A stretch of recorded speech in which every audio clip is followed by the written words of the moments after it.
अमर हमेशा से ही पढ़ाई में बहुत होशियार था। गांव के स्कूल और कॉलेज में भी वो हमेशा अव्वल आता था। बचपन से उसका सपना था कि वो बड़ा होकर आईएएस बनकर अपने देश की सेवा करे।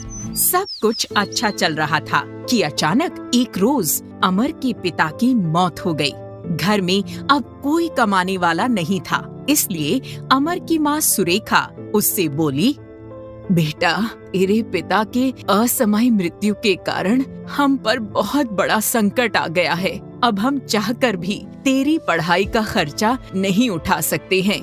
तुम आईएएस बनने की अपनी जिद छोड़ दो।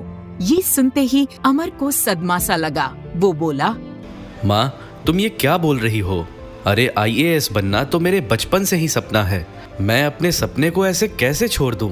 अपने पास जितने पैसे हैं उससे या तो इस घर में आटा दाल आ सकता है या फिर तेरी किताबें। अब सब कुछ तेरे हाथ में है बेटा। अमर ने कुछ देर सोचा और फिर अपनी माँ से बोला, माँ, तुम बिल्कुल फिक्र मत करो। ना तो मुझे आईएएस बनने का सपना छोड़ना पड़ेगा और ना ही हम लोग भूखे मरेंगे।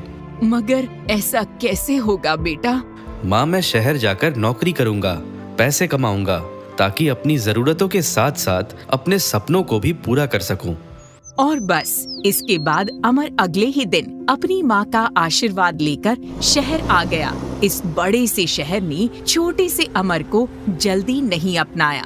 नौकरी के लिए अमर को काफी मुसीबत का सामना करना पड़ा। आखिर काफी ठोकर खाने के बाद उसे एक वॉचमैन की नौकरी मिली। एक बड़ी सी बिल्डिंग के गेट के पास अमर कुर्सी पर बैठता और चौकीदारी के साथ साथ अपनी पढ़ाई भी करता।